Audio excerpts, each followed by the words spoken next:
The billionaire widow had grown used to silence, until the black maid's 8-year-old daughter dared to sit beside her. That single innocent act shattered the mansion's hierarchy and exposed the monster hiding in the family. Before we begin, don't forget to subscribe and tell me in the comments where you're watching from. Elaine Hawthorne had lived in silence for so long that she had forgotten what human voices sounded like at her dinner table. For 12 years, ever since her husband Arthur passed away, she ate alone at the 14-foot walnut table that once hosted senators, CEOs, and diplomats. Now, only the ticking of the antique clock kept her company, each second marking the loneliness she carried like a second skin. But everything changed one quiet Thursday evening. Elaine had barely taken her seat when she noticed a small figure standing hesitantly at the end of the table. A girl no taller than a dining chair, with big brown eyes, blue beaded braids, and tiny hands squeezing a folded napkin. Mia, 8 years old, the daughter of Lydia Porter, her loyal housekeeper for 7 years. The little girl looked up with shy bravery and whispered, "May I sit here, Mrs. Elaine?" Elaine froze. No one had asked to sit beside her in more than a decade. But before she could respond, a sharp, venom-filled voice sliced through the room. "Absolutely not. Get her away from the table." Patricia Beaumont, Arthur's only sister, stood in the doorway, eyes bulging with disbelief, her diamond brooch glittering like a cold warning. Elaine turned slowly. "Patricia." Patricia stiffened. "Elaine, this child cannot sit at your table. She is the maid's daughter. The help eats in the kitchen."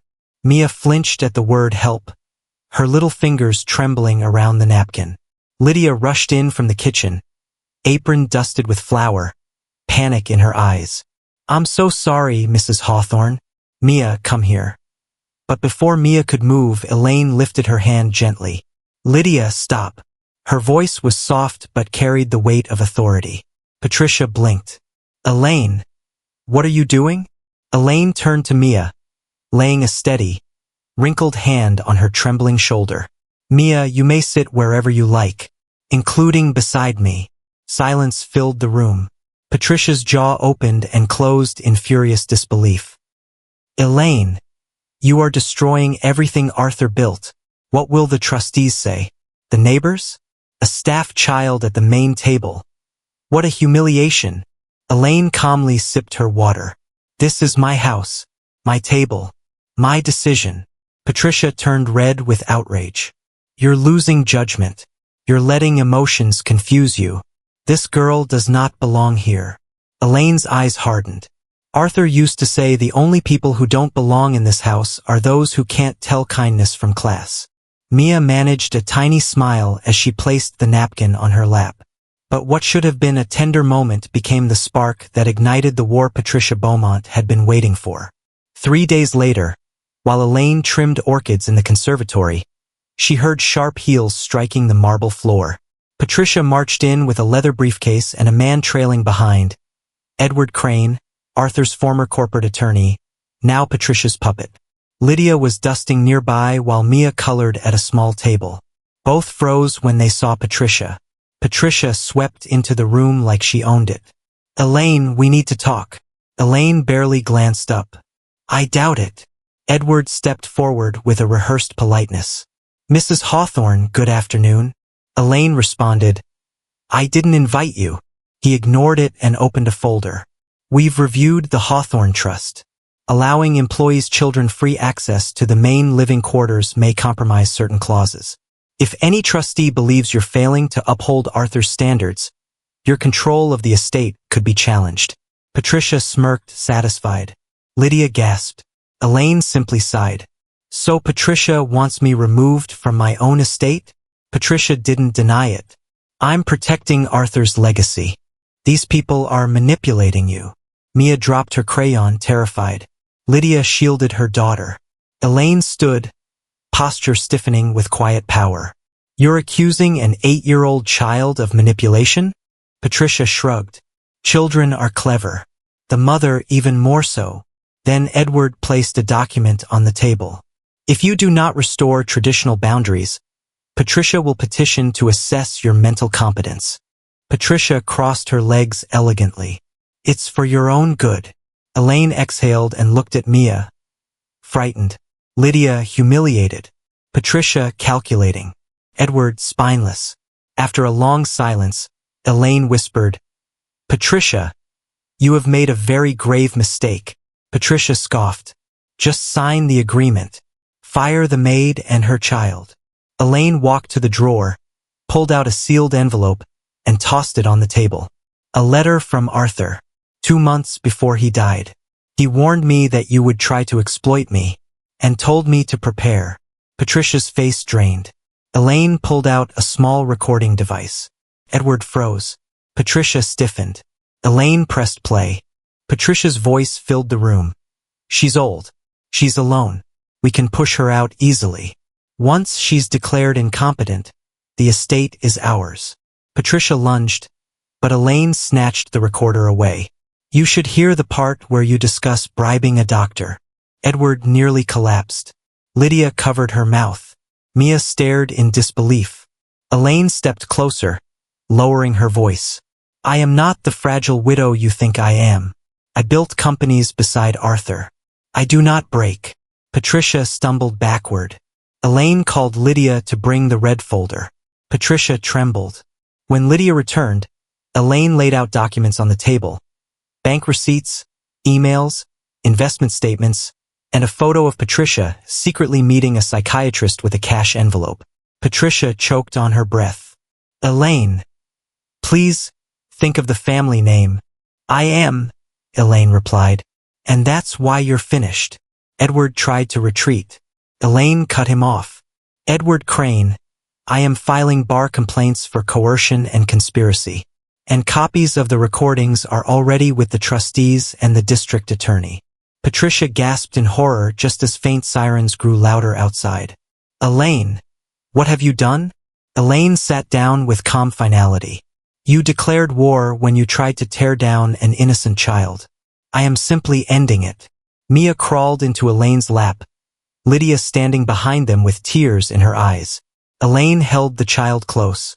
She had eaten alone for 12 years, but never again, not while she still breathed. And as the doorbell rang, signaling that investigators were ready to unravel Patricia's schemes piece by piece, Elaine looked at her sister-in-law with quiet, lethal certainty. Mia didn't sleep that night. Neither did Lydia. And neither did Elaine Hawthorne. The mansion was quiet, but the silence wasn't peaceful. It was charged, as if the house itself were holding its breath, waiting for the morning when truth would come knocking on every door inside it. By the time the sun rose, a soft gray washed over the dining room windows. Lydia stood there with trembling hands, watching the driveway as if expecting the world to arrive all at once. Because today, it would. Mom, Mia whispered, tying her small braids in the reflection of a silver platter. Are we in trouble? Lydia knelt, cupping her daughter's face. No, baby, not anymore.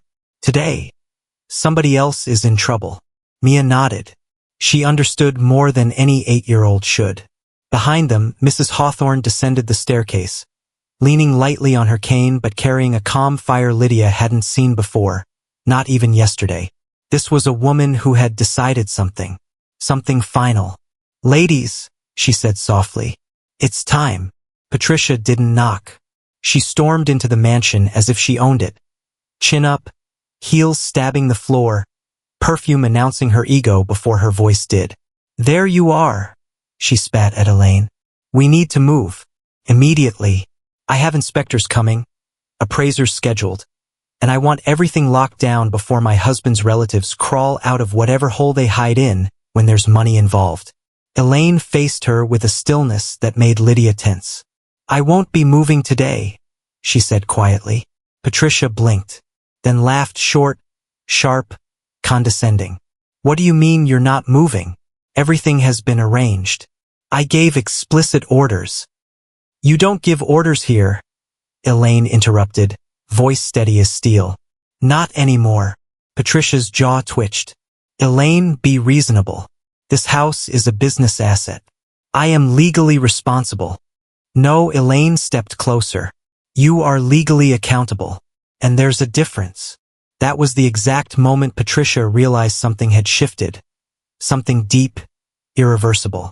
Her eyes darted toward Lydia and Mia standing behind the staircase. "And why?" she sneered. "Are they still here? I fired that woman. And I told you to remove her little." "Finish that sentence," Elaine said, her voice dropping to a warning whisper. "And I promise you, Patricia, it will be the last ugly sentence you ever speak under this roof." Patricia froze. She'd never seen Elaine stand like that. Spine tall, breath steady, chin lifted with a pride too rooted to shake. "What's gotten into you?" Patricia hissed.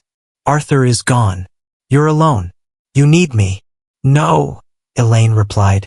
"You need me." The knock at the door made Patricia jump. 2 officers stepped inside the mansion. Calm, professional, carrying the quiet authority of people who had come with purpose. "Mrs. Thornton?" the older officer asked. Patricia's face lit up with relief. "Yes, finally. Thank goodness someone sensible is here. Arrest them." She pointed aggressively toward Lydia. "They're trespassing and—" The officer raised a hand. "Ma'am, we're actually here for you." The words hit the marble floor louder than any shout. Patricia's lip trembled. What do you mean you're here for me? I didn't do anything. I'm the executor. I'm the victim here." The younger officer opened a folder. "Mrs. Thornton, we're investigating an incident reported by Ms. Hawthorne involving harassment, intimidation, and unlawful eviction threats toward the household staff. In addition, we've received documentation regarding unauthorized attempts to seize and liquidate assets without proper legal authority." Patricia's jaw unlocked in horror. "Documentation?" she whispered. "What documentation?" Elaine stepped forward and placed a small leather folder on the table. Arthur's signature embossed inside. "My husband prepared these legal documents before he fell ill," Elaine said. "You weren't the executor. You were a temporary administrator with limited authority. He stripped you of any inheritance rights 3 years ago and gave me full control, including the right to challenge misconduct." Patricia stumbled back. No, he couldn't. "You underestimated him," Elaine said. "Just like you underestimated this family." She gestured toward Lydia and Mia. "Mistreated, humiliated, disrespected. In my home, in Arthur's home, for no reason other than your own prejudice." Patricia opened her mouth, but nothing came out. Not even breath. "And you dared fire a mother in front of her child," Elaine added, voice cracking with controlled rage. "In a house where Arthur insisted children were to be protected above all else. You brought disgrace to this home and to his memory." The officers stepped closer. "Mrs. Thornton," the older officer said calmly, "we're not placing you under arrest today, but you are required to come with us for questioning. And the probate court has issued a temporary freeze on all access you attempted to take over." Patricia looked like she might faint. You can't do this to me. I'm family." "No," Elaine replied. "You're a guest who forgot how to behave." When the officers escorted Patricia outside, her screams echoed through the driveway. A broken opera of disbelief and wounded privilege. "You can't do this. This mansion is mine. I'll sue all of you." "You can't let them win." Nobody answered. Because some storms are better left to blow themselves out. Inside the dining room, Lydia stood stunned. Shaking, breath uneven, tears threatening to spill. "Mrs. Hawthorne, I don't know what to say." Elaine turned to her slowly, then cupped her cheeks the way a grandmother might. "You don't need to say anything," she whispered. "You've carried enough." She knelt, gently brushing a loose curl from Mia's forehead. "And you?" she said softly, voice warm but firm. "Nobody, and I mean nobody, speaks to you the way she did. Not in my presence. Not in my home. Not in your life going forward. Do you understand?" Mia nodded, eyes shining. Elaine smiled. A soft, tired, heartfelt thing, then stood and exhaled. "There's one more thing." She walked to the head of the dining table, the seat she had eaten alone in for years, the seat where silence had lived beside her longer than any human. "I don't want to eat alone anymore," she said. Not when I have people who treat me like family instead of like a burden. Lydia covered her mouth with her hands. Mia, Elaine continued, turning toward the little girl. Would you sit next to me tonight? Mia blinked in disbelief, then nodded with both hands. Yes, yes, please. Elaine laughed. A small, trembling sound she hadn't made in so long it startled even her. And Lydia, she added, I would like you to stay, not as staff, but as someone I trust, someone I want here, someone I want beside me. Lydia broke. She sank into a chair, tears spilling freely. Mrs. Hawthorne, I don't deserve. You deserve far more than you've ever received, Elaine whispered. And I intend to start correcting that today. She extended a hand. Stay, both of you. If you'll have me, I'd like to build something new, something whole, something decent. Lydia held her hand tightly. We'd be honored, she said. That evening, the table was no longer silent. Mia giggled as Elaine taught her how to properly fold a linen napkin, like the old society women did before they bored themselves to death. Lydia served dinner, but this time, she sat down too. They ate together. They talked. They laughed. They breathed. For the first time in years, the mansion felt like a home again. And for the first time in her 8 years of life, Mia looked at the woman beside her. This elegant widow with soft silver hair and a tired but hopeful smile, and saw something she had never expected to find in a place like this. A seat that was hers. A place where she belonged. A future that opened instead of closed. Elaine took Mia's tiny hand. You know, she said quietly, I think Arthur would have liked you very much. Mia leaned against her. I think he would have liked you too. Elaine's eyes warmed, and somewhere outside, the last echo of Patricia Thornton faded into irrelevance, swallowed by a night that had far better things to hold. Because in the mansion on Birchwood Hill, justice had been done. Dignity had been restored, and a broken table had finally been made whole again.